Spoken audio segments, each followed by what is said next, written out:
ইন্নাল্লাযীনা ইয়াতলুনা কিতাবাল্লাহ, নিশ্চয়ই যারা আল্লাহর কোরআন তেলাওয়াত করে, লিওয়াফিয়াহুম উজুরহুম, তাদেরকে আল্লাহ পাক পরিপূর্ণ পুরস্কৃত করবেন, পরিপূর্ণ প্রতিফল দান করবেন।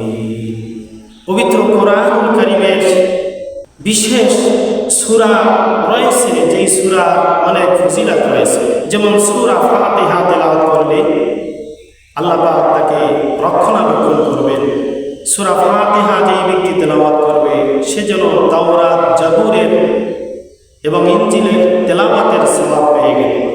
সূরা বাকারা যেই ঘরে তেলাওয়াত করবে ওই ঘরের মধ্যে শয়তান, অনিষ্ট জিন প্রবেশ করতে পারবে না এবং আখিরাতের ময়দানে সূরা বাকারা নূর হয়ে সুপারিশ করার জন্য এগিয়ে আসবে।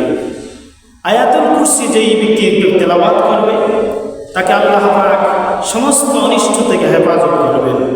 সূরা কাহাফ যেই ব্যক্তি জুমার দিনে তেলাওয়াত করবে তাকে আগাত জুমা পর্যন্ত তার জন্য একটা নূর হয়ে যাবে।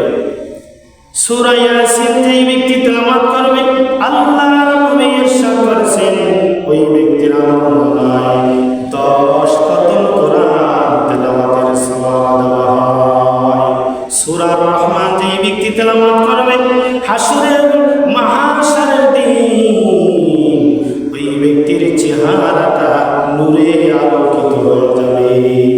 সূরা ওয়াকিয়া যেই ব্যক্তি তেলাওয়াত করবে নবীজি বলেছেন যেই মুমিন রাতের বেলায় সূরা ওয়াকিয়া তেলাওয়াত করে তার কোনো অভাব অনটন হবে না, তাকে আল্লাহ পাক রিজিক দিয়ে প্রশস্ত করে দিবেন। সূরা মুলক যেই ব্যক্তি তেলাওয়াত করবে আল্লাহর নবী ইরশাদ করেছেন তাকে কবরে রাখার সাথে সাথে সূরা মুলক হাজির হয়ে যাবে, তার পক্ষে সুপারিশের জন্য ফেরেশতার সাথে তর্ক বিতর্ক করতে থাকবেন। এমনকি আল্লাহ পাক সূরা মুলকের উসিলায় তেলাওয়াতকারীকে জান্নাতে পাঠায়া দিবেন। সুবহানাল্লাহ। সূরা ইখলাস যেই ব্যক্তি 3 বার তেলাওয়াত করবে আল্লাহর নবী বলেছেন তার আমলনামায় কমপক্ষে একটি কোরআন খতমের সওয়াব দান করে দেবে। মা আয়েশা সিদ্দিকা রাদিয়াল্লাহু তাআলা আনহা ইরশাদ করেছেন আল্লাহর